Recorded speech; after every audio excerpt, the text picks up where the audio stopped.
I have to say, I genuinely do not understand the way people in the Anglosphere do censorship. I don't understand it at all because in my culture, the way censorship was done made sense. It was logical, right? Like, you didn't need a doctor in a lab coat to say like why parents were concerned about certain depictions. No, like everything had a purpose. So, for instance, one of the things that parents were concerned about was depictions of violence being shown to very young kids. The reason for it was that they were worried that the kid would see the cartoon and then try to reproduce what he saw in the cartoon in the real world. And obviously, it could have consequences.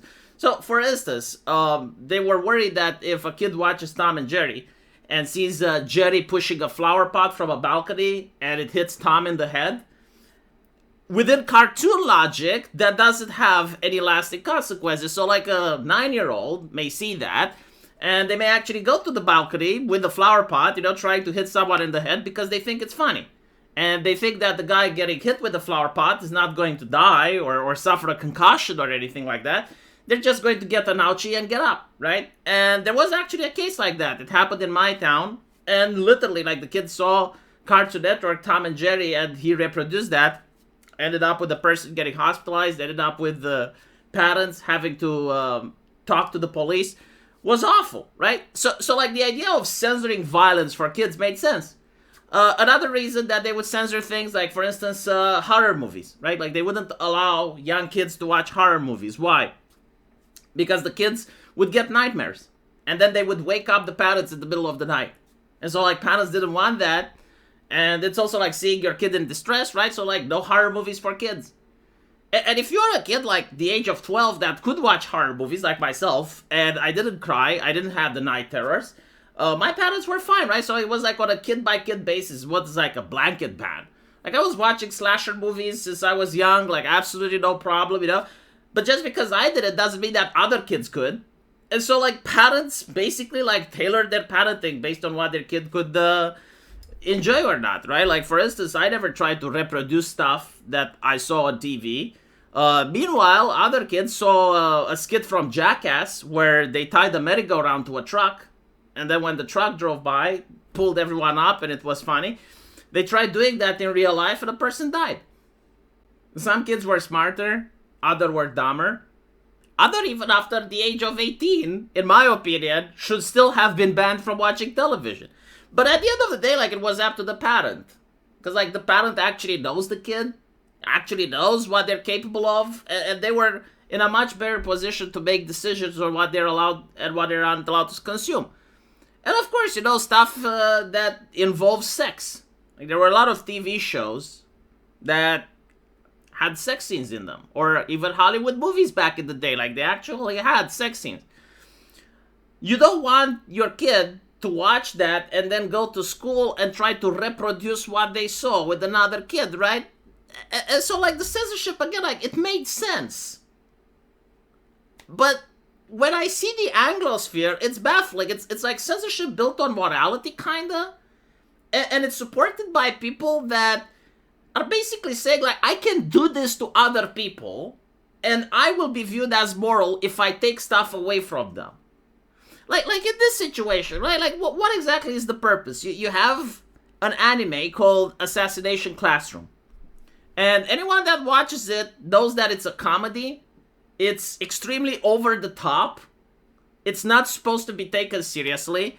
I mean, even the story itself, right? When you look at the characters, you kind of realize the absurdity and that it's not supposed to be taken seriously.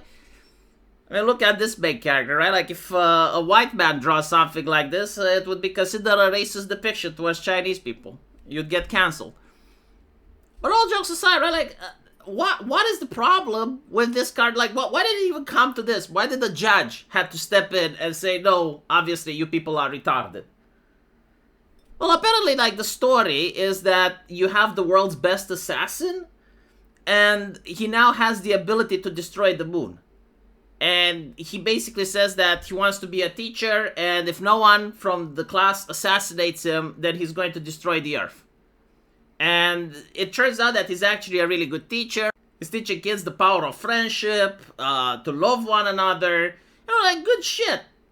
Like, if you actually go past, the main theme, like some of the actual teachings of the anime, some of the stuff that the kids walk out with is miles more positive than the stuff that Disney puts out, or that Marvel or DC Comics puts out. There's no LGBT themes in here, like, there's no trying to corrupt your kids or anything. It's just a wholesome comedy anime that's over the top, with a very outrageous setting.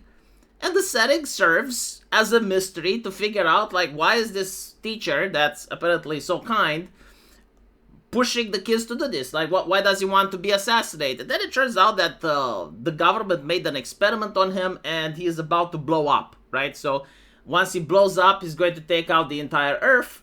And by having, like, kids trying to assassinate him, he hopes that he prevents the end of the world, right? Again, extremely outlandish story. But what do the Americans think? They think, oh, someone watches this, they're going to think school shooting. How does that look like from the outside? Does this look like a sane group of individuals, Like, do they, or maybe they don't even care, like, they just see the title and it's like, oh, Assassination Classroom, banned. And it's like, do they honestly think that they're changing society? Like, they're preventing people from dying by canceling an anime? Because, like, that's what they must think, right? Like, they think that they're saviors? Like people should worship them, right? Like, what exactly is the end goal here? Like, people should venerate them because they're such concerned citizens that thanks to them, some kids are alive? Like, if they wouldn't have banned this anime, then kids would die?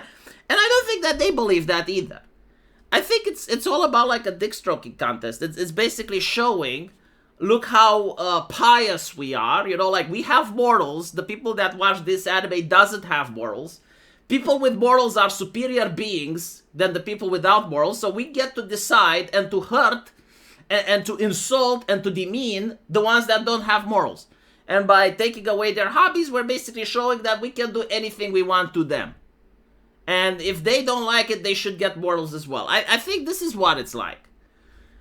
And it got to the point where a judge had to step in and they said, no, this is ridiculous. This is a violation of the First Amendment. You people are insane. You're not going to ban this from school libraries. Now, here's the problem. I unironically believe that there are some books which should be banned from school libraries. Again, the type of books that I talked in the beginning, and it depends on the school library itself, right? Like, if you're talking about kids at a very young age, yeah, sure, don't have stuff that has violence in the books so that they don't try to replicate that. Although in 2025, at this point, fuck it. Like, you're probably lucky if a kid even comes to the library to read a book. Let's be honest. They probably know a lot more from their tablets and the internet. But still, there are certain books like LGBT stuff or stuff that has sexuality in them, and they're meant for a very young age. You don't want the young kids to start replicating what they're seeing in the books when they're like 10 years old, right? So, like, I understand why those should be banned. But when books like this are included, it looks more like a power trip. It looks more like, oh, you want to show the world that you can ban stuff. And if people don't have morals, they're going to be subjected to your whim until they get morals. And then the judge steps in. Goes like, no, hold on a little bit. We have this thing called Second Amendment, and just because you're in charge doesn't mean that you can actually do whatever you want. And again, it's unfortunate because it would be a lot more difficult for the judge to waste his political capital in overturning a law that would actually just ban sexual stuff. But if they want to include all the nonsense under the sun, I guess it is what it is. So Assassination Classroom is back, which, by the way, at the end of the day, I don't even know if kids actually go to school libraries anymore. This is why I think, like, most of this stuff is symbolic. Kids probably have tablets now. They probably have access to the internet. They probably watch their manga and anime from there. It's very unlikely that kids actually go to a library and read stuff. Although, I may be surprised. Do let me know if you're a parent, if your kid actually does go to the school library and read things. Most of it are done with grifting in mind. Like, this probably is a right-wing grift where you have, like, a lot of right-wingers that have knowledge of certain authors that would like to place their books into school libraries. And because the libraries are full, like, this law would empty up the shelves and allow for the author to put their books in, which, by the way, is literally the same thing that the left is doing. Like, the left has been doing this grift constantly. There's no reason why right-wingers wouldn't copy it, right? So, like, left-wingers would have a contract with, like, some LGBT activists. The LGBT activists shill or donate to the politicians, and in exchange, the politician goes, all right, well, write a book, and now the taxpayer money is used so that the schools buy all of these LGBT activist books that no one even reads, no one is even curious about, but now they're in the schools, right? So, like, the activists made money, the politician gets clout, and that's how it works. So I assume, like, some right-wingers in Florida felt like, hold on a little bit, we can do that as well, right? Like, do we not like money? Of course we do. And so they passed this legislation to get rid of those books from schools, right? Make room on the shelves. Have their voting base go like, oh, wow, they're protecting the children. Like, my little Billy would be in grave danger if it wasn't Florida legislating against Assassination Classroom. And that's where it went. But anyway, I hope that in the future the mindset changes. I find this idea of banning stuff just for the sake of banning them to be really bizarre. Like, if something doesn't hurt society, you can't just claim it does because you have vibes or you feel that it does, right? And even if it does affect society, how much? Are there hundreds of people that have read the Assassination Classroom and then try to reproduce that in real life? No? Well, okay, then maybe you should legislate about something else, Mr. Politician. Let me know what you guys think, though. And as usual, I will see you in the comment section. Take care.